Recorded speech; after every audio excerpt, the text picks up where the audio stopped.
Hey everyone, welcome to another fabulous Sales Hacker webinar.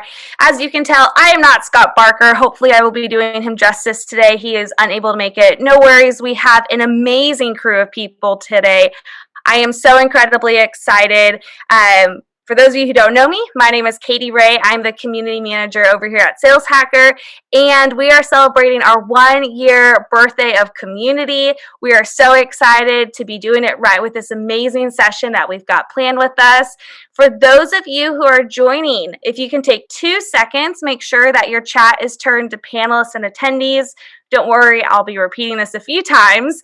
And make sure to let us know who you are. Type in the chat, where are you coming from? I am coming from beautiful Fort Worth, Texas. It is raining. We had tornadoes last night. Things are going well. Mary, where are you coming from? Yeah, I'm coming from Portland, Maine, and we finally have leaves on the tree. It's a sunny day, and I think a spring has arrived. Oh, absolutely beautiful. Absolutely beautiful. Yes, Nashville, you are now getting our rain. Gal, what about yourself? Where are you coming from? I'm from New Hampshire. I'm right now in the lakes area. So it's the leaves are coming out and it's beautiful. Oh my gosh. Oh my goodness. That must be wonderful. I bet. Does it get humid in those areas up on the East Coast too much? I mean, this is right under the White Mountains. It's kind of a little of a chillier place. Yeah, it's going to be beautiful. Yeah. Done. I know where I'm going next. What about you, Katie? Where are you at?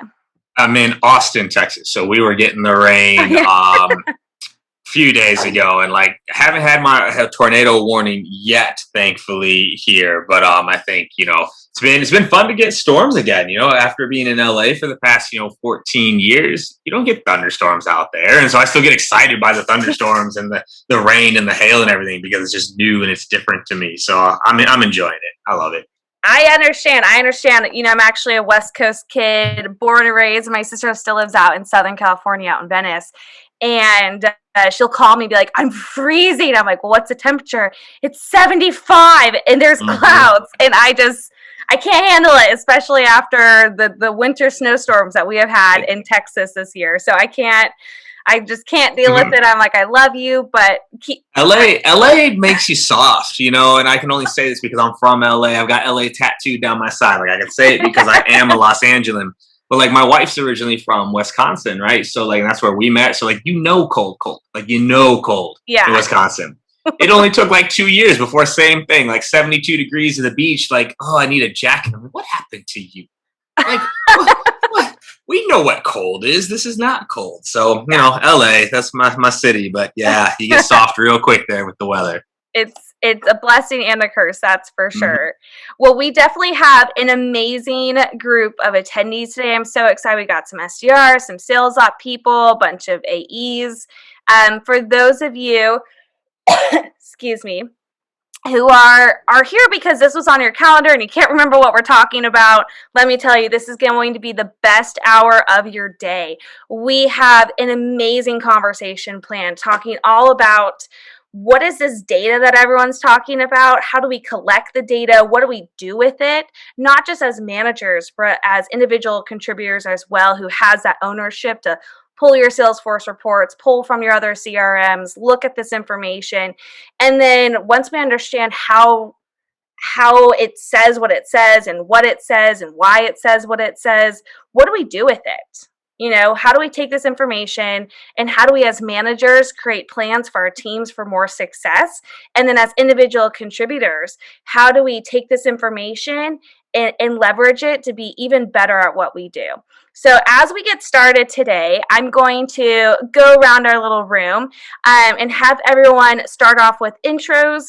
But just a quick housekeeping thing. One, make sure that your chat is turning panelists and attendees. We're going to have a lot of interaction today. So be prepared to be typing your responses. We're going to ask y'all some questions too.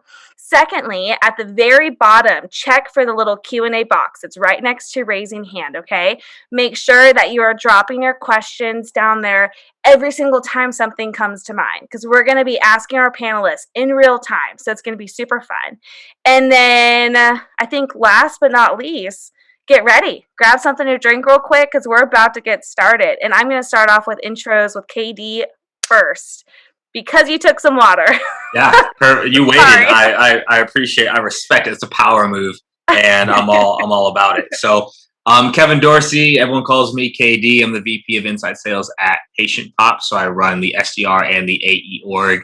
There, I have a team of almost 90 lovely individuals who I love and care about and get to work with on a daily basis. We sell software to the private medical industry, so doctors and dentists.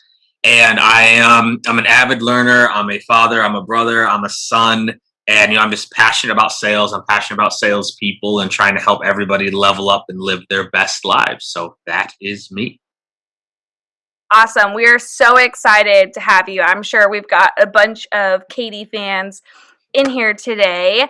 Gal, what about yourself? Tell us who you are. Yeah, I'm Gal Steinberg. I'm in charge of partnerships and alliances at RevenueGrid.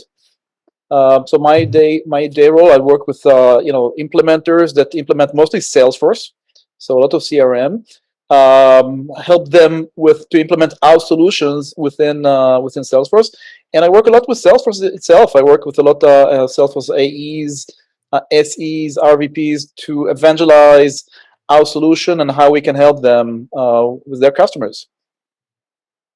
Awesome. Well, I know that we're going to have a lot of questions for you today, so I'm excited to see, especially around Salesforce reporting and all the information you get from that. So, Mary, tell us a little bit about who you are.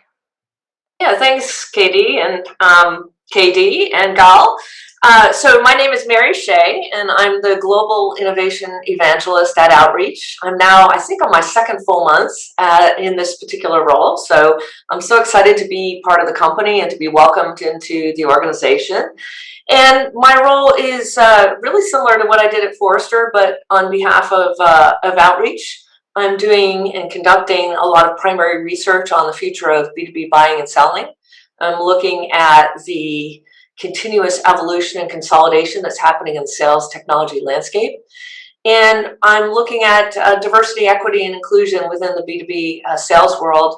And more broadly, what is the role of CEOs and other business leaders who sell to other businesses in putting a stake in the ground for social justice. So I'm doing a lot of different research and out there helping to educate the market about outreach and how our category is changing and how we're reimagining it, and how our prospects and customers can actually get more value from working with us. So I do a wide range of things, and I'm pretty excited to be here for this conversation.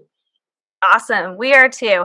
One of the things that you said is really going to be the key, I think, or overarching theme for this discussion, which is value, right? So how do we make our data more valuable?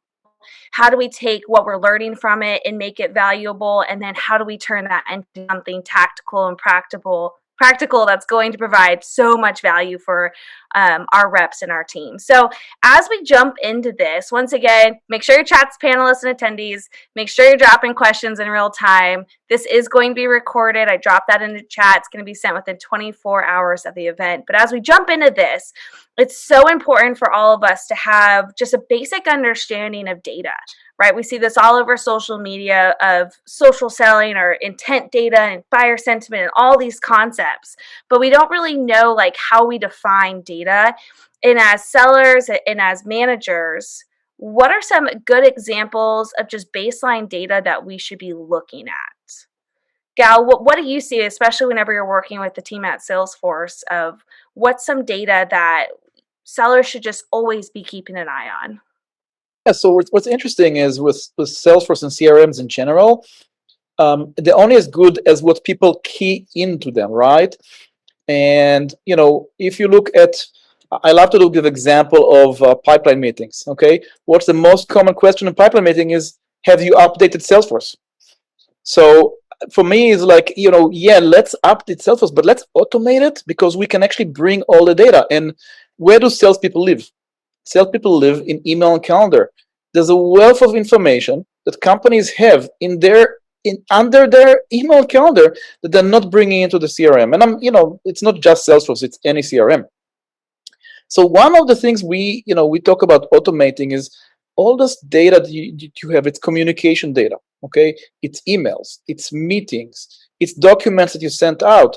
If we can bring this automatically, there's a wealth of information that is captured that can help you see. And there's a lot of examples I can give. For example, one of like, hey, have you contacted this customer? Well, if you automate the update, this question doesn't exist anymore because you open and you see that, right? So this a lot of information that it can bring. I think communication is one of them. Another very good one will be, you know, updating things like titles and phone numbers. It also exists. You know, if you look at CRM data, it gets stale very, very fast, and a lot of the data exists in our organization. And if it doesn't exist, there's companies that do that. But the one that's, you know, as I said, email and calendar, we have there. Sometimes it's phone numbers in the signature. There's so much good data that we can use there. So these are a few examples I can talk about. Awesome. Well, two things that I thought were kind of interesting, this focus on communication data, contact data. What would you say for sales teams is maybe one or two of the most important pieces of data that they should be looking at outside of those? Okay, outside of communication and outside of, I would say, let's look at what salespeople use. The sales systems, and they're all siloed, right? We are now using Zoom.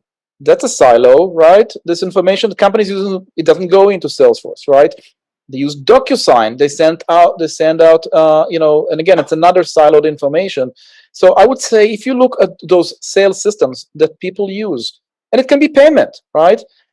If we can automate all this data and bring it into the CRM, we can get a much bigger, much more accurate picture for the sales leadership, right? To make decisions, all the way from the sales manager, because now we're providing way better data, through sales leadership and through all the way to the board, right? Because at the end, we want accurate forecasting. So it all rolls out into that. There are layers of information that we can bring here. Absolutely. And it sounds like it's not just about all the individual pieces of the data, right? It's more important on how all of that plays together and how you're able to see it together. Katie, I know that you're kind of dealing with all this every single day in your role and with your teams. What has been some of the most important pieces of data for you to track? And how have you been able to almost unify all of that to kind of make sense of it?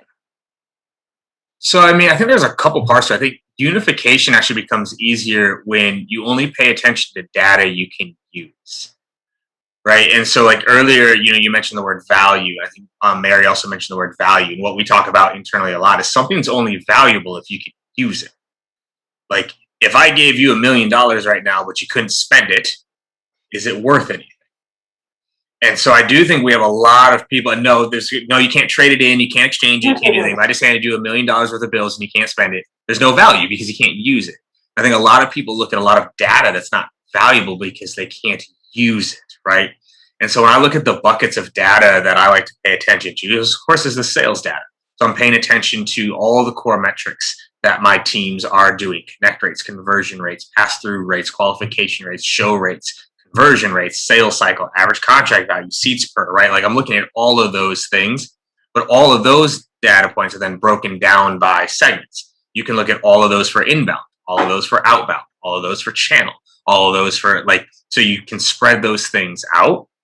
So look at sales data, but then customer data, right? Like, okay, which customers are the best? Which customers get the best results from our products? Which customers onboard quickest? Which customers have the lowest churn rates? Which customers have the highest close rates, right? So like the customer data. And that's also where you can start getting into intent data a little bit. I don't get to do much intent data here at PatientPop, but like who's out there looking for what you're doing right now and who's highly engaged. Then there's industry data. And this is the stuff where I just get fired up listening to Mary talk, because like industry, what's the industry? Not only your industry, but your customer's industry. What data is happening there right now? So for example, at PatientPop, let's see, what would be a big data point that happened in 2020 that affects private practices? Well, let's see. A lot of them could no longer see patients. It's a pretty important data point to know about the industry. And then to find out that anywhere from 30 to 40% of appointments could actually be replaced by a telehealth solution, because it's just the check-ins, the follow-up, the post-ops, things like that. So you could use data to lead to product development. So like what's happening in the industry. And then of course you just have your company data, right? Cost of acquisition is a big one, right? Like your growth, your profits, right? Year over year growth. So like those are the 4 core buckets I look at, but I really try to keep it narrowed down. Like, can I use this? If I don't think I can use it, I'm not going to spend much time worrying about it. Yeah, I really like that, KD, because it's, sometimes people get so hung up on this quantitative data that doesn't matter, right? So if you start to look at open rates, click rates, reply rates, back in the day, 5-7 years ago, or back in, 10 years ago, whenever it was, that kind of stuff people looked at, but today there's really no reason to, and that's one of the reasons we focus on sentiment data and analysis. So understanding what is the sentiment in the email back, what is the objection, and that's going to help me understand where to focus my time and attention as a rep, or as a manager, where to focus my time and attention on coaching, or as a marketer, where to focus on pricing or objection handling and things of that nature. So I think your point is so well taken, which is don't track it and keep it if you're not going to do anything with it. And when you have it, make sure that you're using data to drive really great scalable business decisions if you're in the leadership side, or if you're a seller, use it to inform and tailor and personalize your interactions and communications with your customer or prospect. I think we see a trend of going from, hey, let's just collect data, okay? Let's collect all the data we can and put it in Salesforce and put it in a CRM, right? So that was a trend, right? And now I know at least us companies come to say, what can we do with that, right? And if you look, I looked at some reports from McKinsey and Forrester and Gartner, and they all claim the same: is like managers want to prioritize, the deals to work on, and to do that, you need to start pinpointing. It's like it's not about how we collect all the data; it's what data matters, right? And if we can collect the data that matters, and we can correlate the things that can contribute to our success, right? That matters. It can be, hey, I didn't talk to this customer for 3 weeks. Well, you probably want to, because otherwise, that will correlate with no success if you have no communication or intent, right? This customer is actually searching for a solution like yours, right? Now it's the right time to get to them. So definitely we see kind of this movement from a lot of data to, okay, how can we find the right data, and how can we pinpoint the right data at the right time to get us to an action? Actually, I'll jump in there real quick too, and it might just be with more of the people I think maybe you're talking to or dealing with. I still know plenty of teams and leaders that aren't hardly tracking anything. Like I'm shocked to find out that they don't even know what a connect rate is for prospecting, or they have no idea. Yeah. So there's definitely some that have started the journey, right? You have the early adopters and you have the people that are coming around, but there's still I think a massive majority of people that actually don't track the right things at all to even know how to use it and make decisions around it. Yeah, I agree with KD. And, one of the things that I'm getting increasingly excited about data is really tracking the human behavioral activity data between, customers and prospects, sellers, marketers. And so once you can capture these activities and extract them, automatically upload them back to the CRM, then you can come up with some really interesting observations and analytics. So tracking consumption of digital content, how much time was spent on a particular page of a proposal, what was forwarded and to whom of your sales deck, even capturing, in the moment conversations around how much time you're spending pitching versus asking questions, or things of that nature. What type of channels do you get the most response from? Is it text? Is it direct message? Is it email? What is the right types of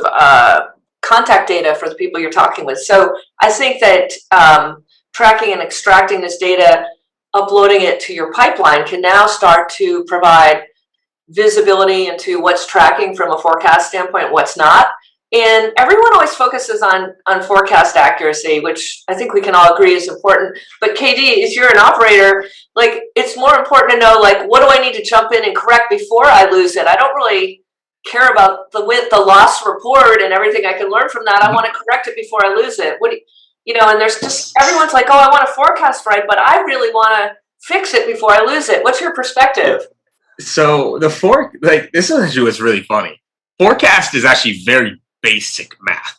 Very basic math. It's when we involve people that it gets really bad.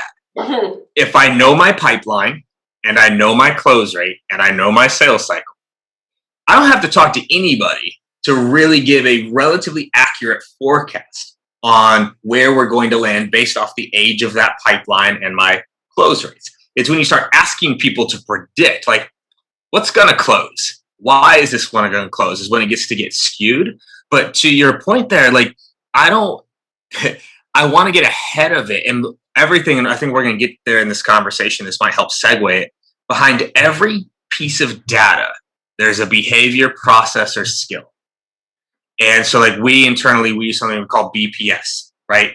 The metric is what it is. The data is what it is. There's a behavior or process or skill behind it that needs to be adjusted to improve it or decrease whatever that number is, right? And so that's where I'm looking. Like, if I look at my pipeline and there's not enough of it, well, I know what data points I need to go look at to go get more of it. But then again, one layer deeper, what behaviors have to happen? What processes have to be rolled out, right? I can't just go get more pipeline. I've been trying forever just to go get it. I talk to marketing all the time, like, give me more RTBs. No one tracks RTBs. Everyone should start tracking RTBs. Anyone that's curious, RTB stands for ready to buy. Those are the only leads that I want. I want the ready to buy leads, right? Those just don't seem to exist. And so I have to go do something about it. So that's where we try to get very granular. It's like, okay, if pipeline is low, what behaviors have to happen to bring it up? What skills have to be developed? If the contract value is low, right? Or, you know, things like this, if you segment out the data points I said before, if I know, for example, an overwhelming amount of my pipeline is outbound versus inbound, well, I know outbound has a different close rate than inbound, and it allows me, again, to be more accurate with what that forecast is. So, you know, forecasting, when you ask people what they think is going to close, is a fun game that I don't really play that much anymore. I'm looking at the number, and I'm looking at what the age is and what our historical close rates are. And generally, I'm pretty close with my forecast month over month, quarter after quarter. I wish I knew that whenever I was a seller, because my forecast, and I was like, I feel good about this, but I'm not sure.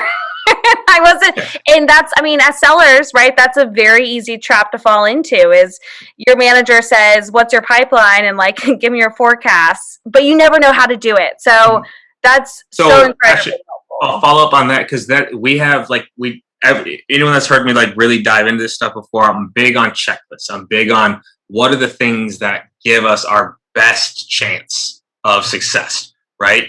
And the checklist of, like, if it's checked these boxes, it should probably be in your commit. Like, if you have done these things, it should move forward. If you have not done these things, go do those things so you can move it forward, right? So we have these checklists that also help move it up. So if a rep says, oh yeah, this is going to close, and I say, great, what problem do they agree they have? What problem do they agree they have? First checklist. Oh, well, no, it doesn't sound like this is missing. You can't commit this deal. You're missing something that would even allow us to consider this a commit, right? And so having those checklists of, again, like the behaviors that need to happen as we talk forecasting, that helps a lot too. Because asking a rep, like, hey, what's going to close versus what have you done? That's easy. Have you done these things? Yes? Okay. No? I don't care what you tell me. The odds of that closing are much lower than you think they are. Yeah, I think it's also KD, the has your buyer engaged back in this way? Mm-hmm. Because, like, you can do all these things, it could be like one-sided, right? But has your buyer shared your deck? Has your buyer, gotten more stakeholders? Have your buyer emailed you in the last 5 days? Those kinds of things. So I think that kind of data is going to be more and more important in forecasting and course correcting deals that are off track. Sorry, Gal, jump in. And that's exactly the type of data we use. So, we want to know, exactly that. Did the customer email us, right? Did the prospect email us? Did they not email us, right? And that comes to like AI.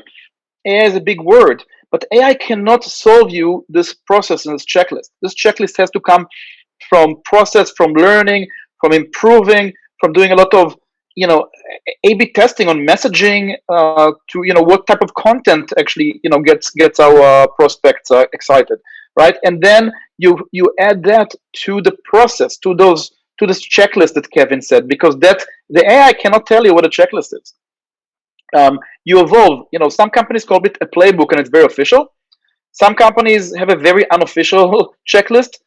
But hey, if the customer didn't call you, didn't return your emails, something is wrong. I want to know that, because that will impact our forecast, right? And yeah, the forecast is really important for our CEO and for our board.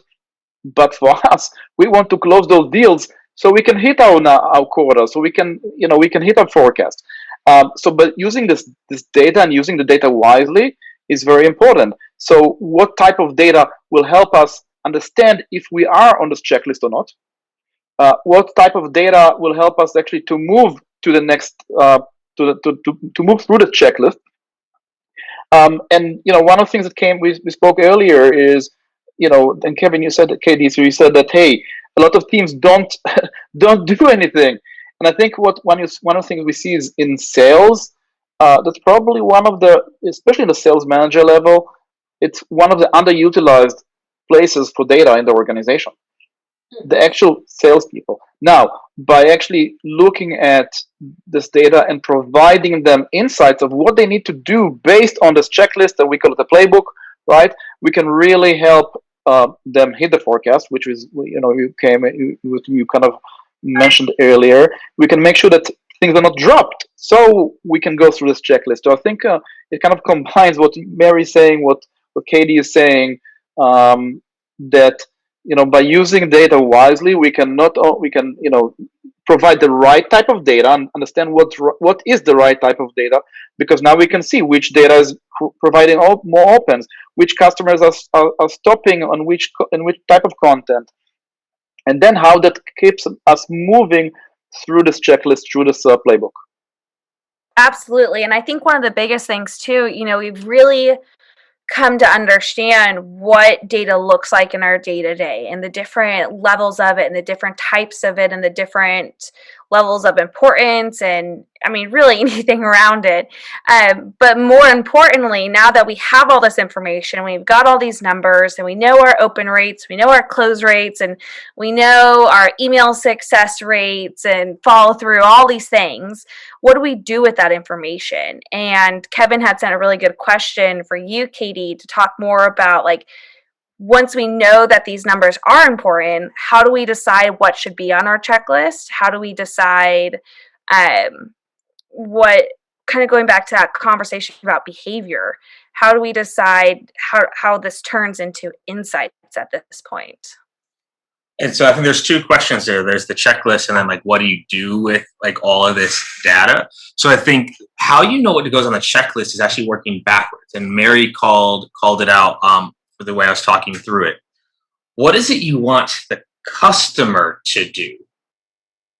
What are the things that you can do to drive that behavior, right? So if you want a customer to share a proposal internally, well, did you create a problem-based proposal and CC the other parties involved? Did you end your demo with asking for permission to speak to the other people, setting up a big no to little yes, where they say, well, no, we can't do all that. It's okay, well, then could I at least CC everybody? Is her email maryshay@outreach.io, right? So it's what are the things we want the customer to do to move through their buying process? Then what are the things that we can do to help drive that, right? And so even something as simple as okay, have you reached out to the customer in the last 4 days?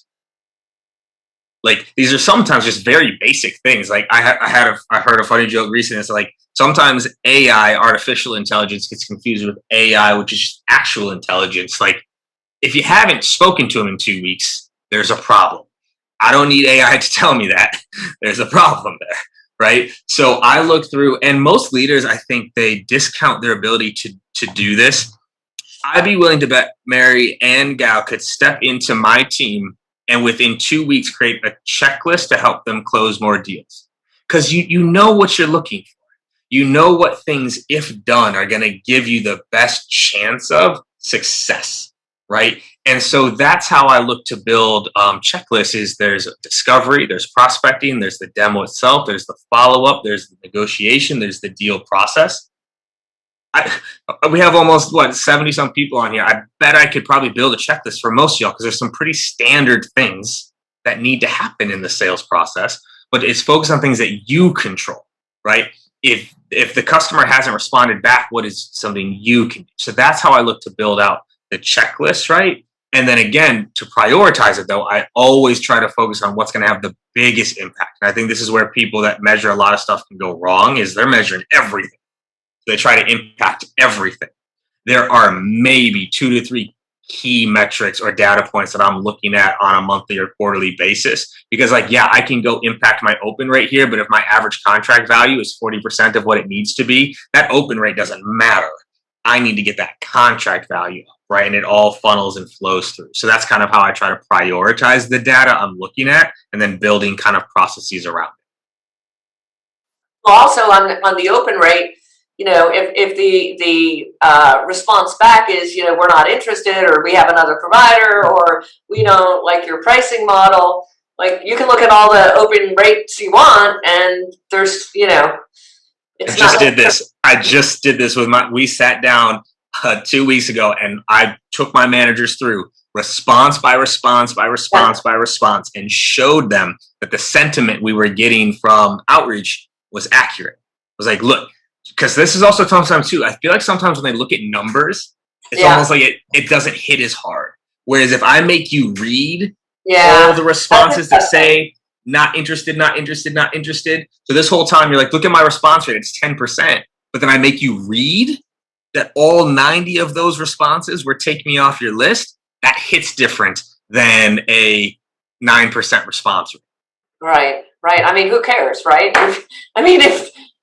If you're not getting the right feedback in the actual email, then, it's just distraction.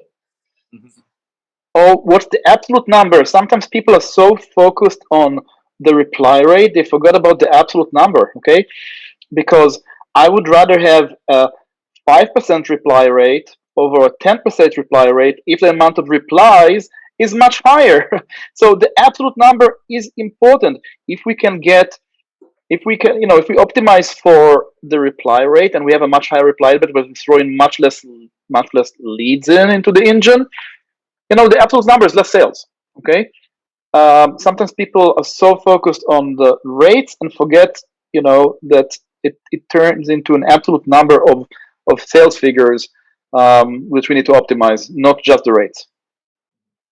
And I think back to the idea of usage, right? Like, how are you using it? Right? Because yes, open rate, now we're starting to hound on like an open rate, which is just a small data point in all of this. But like, as an example, open rate, they'll be like, oh, it's a vanity metric. Everything's a vanity metric if all you do is look at it. It's actually kind of the definition of vanity. But here's a quick poll for people listening. How many emails have you responded to that you didn't open? So it does have an impact. You want to increase your click-through rate, but if they never open the email, they can't click it. So we sometimes will isolate metrics and look at them as their own small thing, but they do work through everything else, right? Like each one is connected in some way. And if it's not, then it's probably if there's truly a data point that's isolated, probably not even worth paying attention to that much. If it's not interconnected to everything else and you can do something about it. Because this is how I'll work with sequences and stuff, is like, okay, which email has the best response rate? Which email has the best open rate? What happens if I combine the subject line and first sentence of the strong open rate email with the body copy and call to action of the high response rate email? Oh, and then I take that super email and I put it into our highest converting customer segments. Oh, and then I do that at the best time that outreach tells me to send the emails. now you're creating super touch points that you couldn't do before, but you have to be able to connect the dots across all of them. So you really what you went through each part of your engagement funnel, right, and optimized it, right, and now at the end you get much better result, and that's important. But you also mentioned earlier, hey, I'm looking at I'm with a monthly report, and we like to talk about the timing of when we call it signals, right? We want to know at this time that you need to do something. So it doesn't help you that in the end of the month, you know that there were so many, customers that were not followed up on time. But if you tell you as the sales manager, as a sales, as an account executive, as the sales manager, as your RVP, here's are the things you have to do today, okay, based on those data. The things that are most impactful, okay, based on combination of, as we mentioned, AI cannot figure the process, but AI can help us reach this process by looking at the big data. Now we can make you way more efficient. We can help you in each part of your sales funnel, your sales process, be more efficient by telling you, hey, based on the data that you collect, these are the things we recommend you to do based on your process. And now we can really move the needle. Absolutely. I think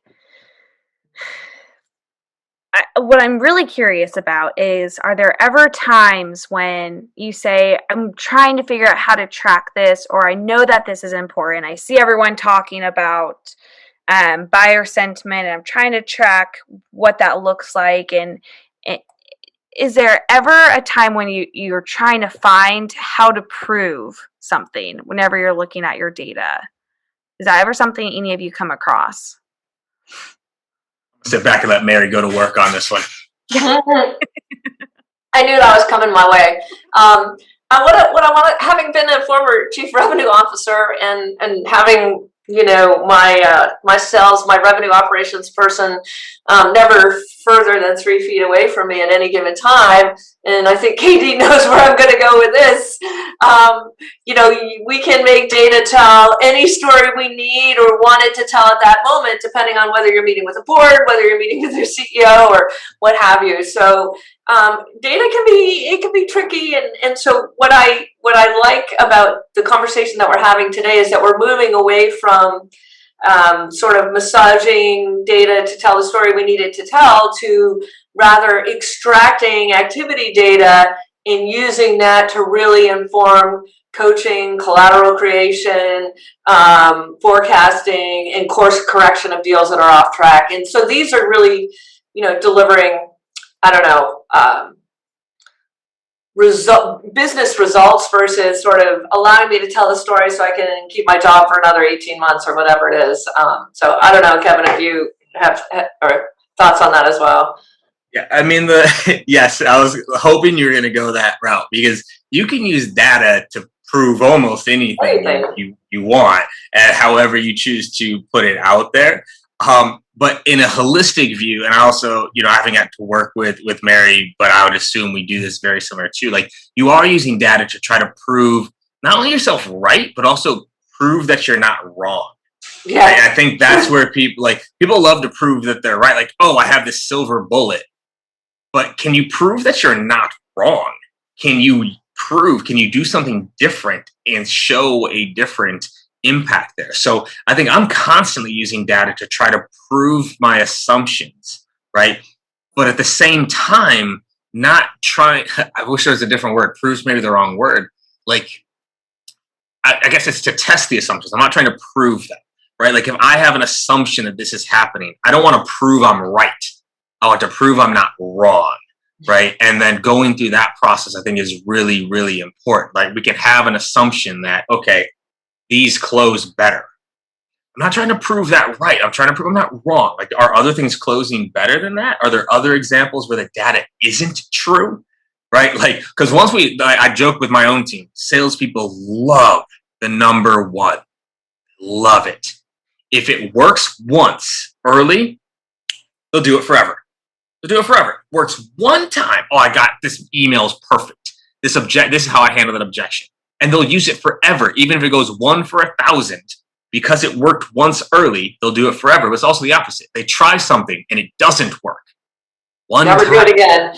Never do it again. Like, oh, no, Mary, I used that objection handling that you taught me. It didn't work. How many times? Right? So I think data is there to try to back up assumptions, but you can never be so married to the assumptions that you are using the data to prove, hey, I was right, versus like, are the assumptions correct? That's how I look at it. Yeah. Go ahead, Gal. I would add to that execution, right? Hey, I have the perfect message. It works. Well, it was buried in in a wrong email. Somewhere in that you need to scroll 2 pages. Of course, no one even seen that. Okay, and people, we used that. We used the objection. No, it was like a super long email. No one even got to the end of it to read it. Right? You didn't really deliver it to check this objection is working. And but I completely agree. So when you said that this so many examples from my history of people taking one thing and saying this is a strategy. Not even it works. This is the company strategy because it worked once. So I agree with you. When I went to school, right, they said you need at least 30 sample from a data, 30 samples in order to actually get something significant from statistics. Probably we need more than that. That's like the minimum. So by learning from one, you can't. And for that, I love trade shows, because in trade shows I can sit there the whole day, and it's like my A/B testing. I talk to hundreds of people. I try things, and then when I try something and I see like someone has an aha moment, okay, now I try it again. I see the aha moment again. Now at the end of the day, I see that I have a message that actually works. And that's going from this like one to actually use a larger number. Now we have the ability, right? Because we can do A/B testing. We can send a large amount of messages to see what subject works, right? To see what body works, to see what type of contents works. That really can help us, going from this one to many, right? Because we're using this objection, and we can try it again, which objection comes. When this case comes, we'll use this objection in a sequence, and we'll hit it again and again. And now we can actually use data to see which objection works better. So always response to objection. So I think I love what you said, because it just resonated. But I think we do have the tools, right? Tonight we have the technology to actually replicate those things again and again, to learn with a statistically significant response. And now we can come, and especially the inside sales team that really are the top of the funnel and can really crunch bigger numbers. They can really bring those messages that work to the people that talk to 2-3 customers and not to hundreds, because you tested it on hundreds and you know what resonated, what get them excited. Now you can use it on the 1 and 2s.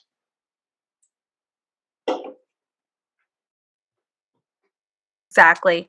Now, let's talk a little bit about actionable application. So we've spent some time, I know we've only got about 15 minutes left. We've spent some time really understanding the different layers of data and the different 4 quadrants that Katie uses, and the few definitions that Gal uses.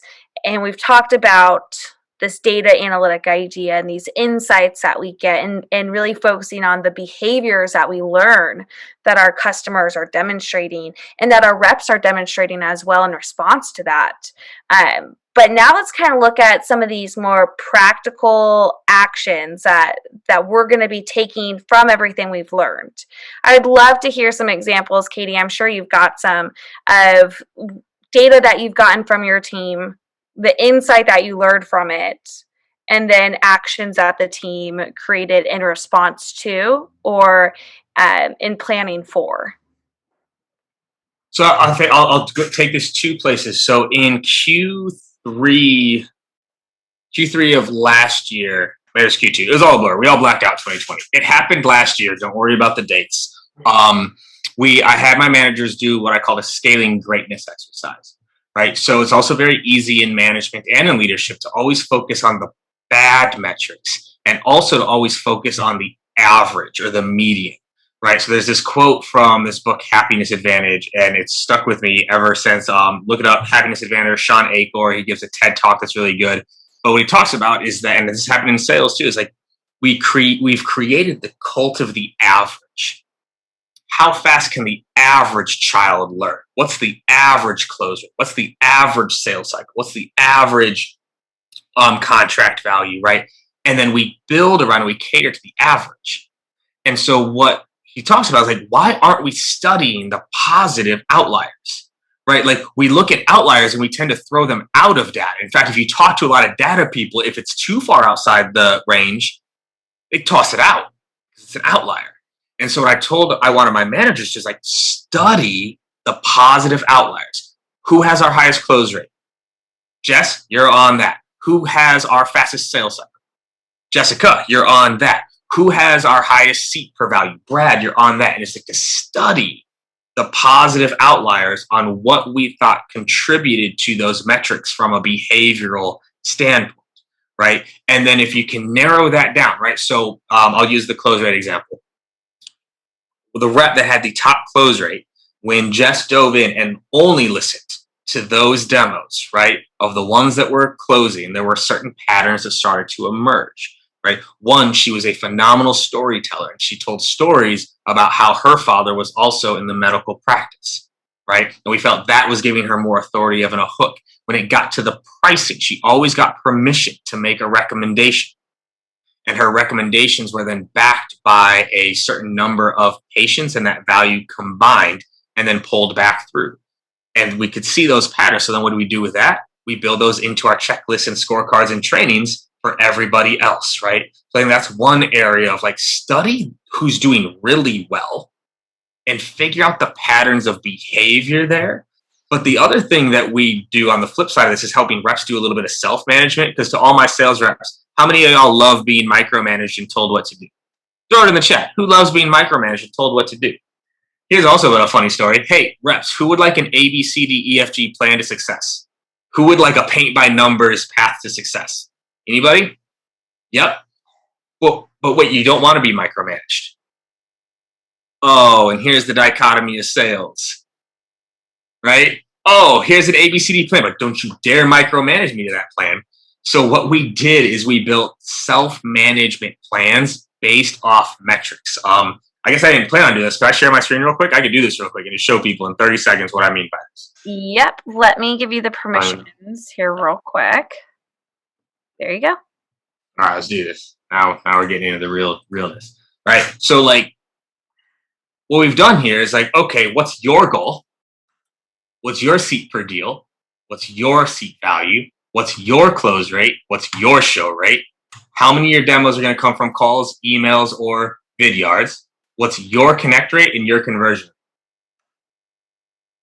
Mary, to hit your goal, you got to do $142 a day. That's your plan. Mary, do you want to make $142 per day? No, I do not. All right, well, let's see what we can do to fix this. It would appear as though if we could get this close rate from 13% to 26%, comes down to 70 per day. Would you be willing to work on me with your close rate to try to bring this number down? Sure. Okay. Oh, well, I've identified what's going on with your close rate.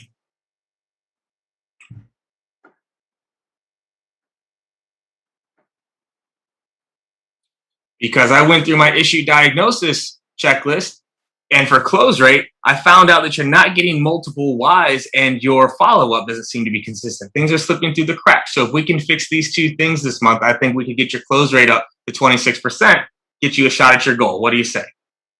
Sounds like a plan. Mary's in, let's go. She's about to blow out her quota. So like, this is how we build plans with and for the reps, right? So it's not just me coming down from an ivory tower saying this is what you have to go do. It's like, look, this is your goal and your metrics. Like, it's not me telling you to make 140 calls. This is your data points telling you have to make that. How can we go about it? You know, one of the things we're collecting the data is as you said, the micromanagement, but it's also the big brother. People don't like the big brother tracking them. But if we don't call it big brother, we call it coaching, right? Coaching is my manager that can actually see the data. I can see, I can see that am I making the same, do I have the same close rate as the other? Then we can learn from them. And that's going back to making our data actionable, right? Because before that we collected data, we had a system of record. They used to say itself as a system of record. We made people, we begged people, we threatened people to update the system of record, but we didn't help them with actions. Now, by turning it to a system of action, we can help them with what they need to be done, and we can help with coaching, because we know that now we need to do those things in order to succeed, right? So, I mean, how to deliver it? You have a great point in delivering it in a nice way. I would say, delivering it as coaching. We have one-on-ones. Let's look at how we can do better. Oh, that rep did it very, very well. Why don't you listen to their calls? They have a good storytelling practice. This guy has a killer demo. Why don't you sit on some of his demos, right? Now we turn it into, instead of big brother, we turn it into coaching, and we make our sales team more efficient. We find everyone where he's better at, and let the others learn from that. And this is the same as the example you gave earlier, the example of how you can go through the sequence and improve every step. Now we can go through with our sales team and improve their sales process, their checklist, by providing the best practices from others, and by using larger numbers, not one, because you actually look at rates across a lot of numbers instead of like, hey, here's a great call, great. No, this guy has a great closing rate based on data. This guy has a great conversion rate from a demo to a trial, but doesn't close rate. Why does? Maybe he doesn't drop. Maybe it drops off. It doesn't do follow up. So by using this data with bigger numbers, combining it with those sales signals, we turn the data actionable.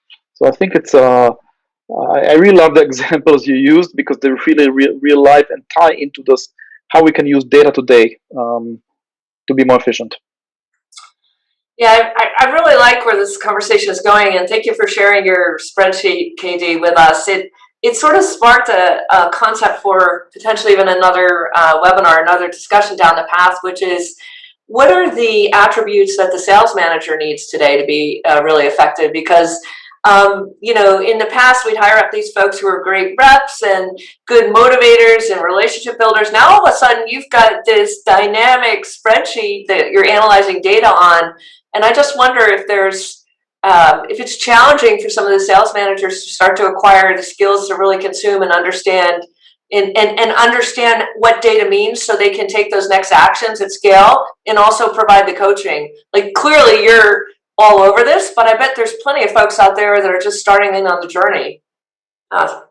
Yeah, no, I 100%, Mary, because it's something where that profile does change, right? As things do, like, funny enough, a lot of salespeople are really bad at math. Right. Which is hilarious, because the whole idea that sales is a numbers game or not a numbers game is a whole different topic, but it does come down to data. There's just behaviors behind the data and skills behind it. And so I think, and that's something that I do think more and more managers need help with, right? Is what do I look for, right? And this is where I think, what's helped me a lot is I've taken a lot of what I look for and I just built it. I can only imagine the checklist that you could come up with, Mary, because if you think about it, anytime a rep has struggled with a certain metric, you know what you look for. And if you went through your normal checklist and couldn't find it, well, then you'd go deeper and you would find something. There's always something. And then that gets added to the checklist, right? And then it gives, my managers, they work off that, right? That's there for them. Like, if a rep is struggling with a metric, here's what you look for. Mm-hmm. And how many times do you think someone's made it through that full checklist and didn't find the thing that was driving it, And so It is. It's just remembering behind every metric. Right now, we're talking about rep metric, but even behind company metrics, there's humans behind all of them, and it's just understanding like what are humans doing with and about or affecting those metrics, and you can do shit with it, right? And that's when it gets fun, when you get to do something with it, and you can show a rep, look, you've gone up 14 points. Like when I have an SDR reaching out, going, my connect rate's up from 2% to 3.5%. Like I'm getting better. That's the stuff that I love when people understand how the metrics work together. That's when it becomes fun. But it's really it's like what happened with marketing. Marketing used to be, madman, creative, right? Who comes the more creative, right? And it turned into, I don't need to be super creative. I need to be able to test, and moved from art to science. And I think we see that in sales right now, right? Sales used to be art, right? Was not much science in the art. Right now, we can bring the science into that, and and improve, right? Because those that are still good at that, but we bring them the right data, the right science, we just make them better, right? So I think it's really, we see this trend of moving from just art to art and science. There's still art there. We still don't take the human, the still person to person. There's still a lot of human touch here for us, especially in B2B, but we bring science to the art. I heard it on a podcast last year at one point that that question was being asked, and I got to go find it because I quote them a lot now.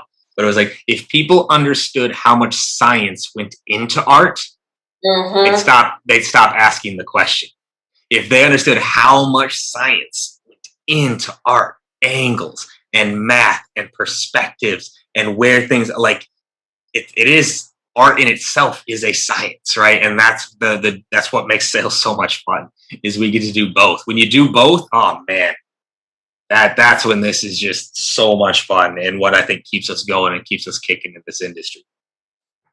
Oh, I love that. And I don't know about everyone else, but I've learned so much, and especially love this conversation that we're kind of wrapping things up on, with how our conversations are so much more than just the numbers that we're seeing, and the behaviors, and really understanding what those behaviors look like and what they can lead to, I think is one of the key takeaways, at least for me. Now, I know that we've only got about 3 minutes left, so to kind of wrap this up, I would love to hear from all of our amazing panelists today on just maybe one key thing that they would either leave as a reminder, something to encourage our attendees with, challenge them with, whatever you'd like that to look like. Mary, I will start with you. Yeah, I would say the world of B2B buying and selling is evolving and changing at a pace that's so rapid, we've not seen it before. So the biggest thing I would leave the audience with is continuous self-improvement, education. So figure out how you can continue to evolve your skills to match the pace of technology change and buying and selling dynamics that are changing. So, attending things like this, as well as other types of sessions, I think will be really crucial, particularly as the sales manager and the sales leader's role moves away from, ride-alongs and expensive dinners to operating off of those kinds of platforms and spreadsheets that RD shared with us. I love that. Absolutely. Even in my own little 5-year, 10-year in sales, I've noticed that is gone are the days of the little black book and the golf course. Yeah. And really looking at how do we recreate those relationships, and now leveraging data analytics. And I would have never thought that this would be where we're at, but it's really no surprise. Gal, what about yourself? What's your one key takeaway?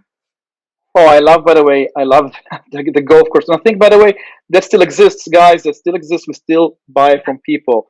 But I think if we can help the people on the golf course with better data, don't golf with this guy, golf with this guy. It is. And I think key takeaway for me is the combination of everything, right? We learned a lot of things here. We learned, we talked about the checklist. We talk about the conversion rate. We talk about how we can improve each one of the things with science, right?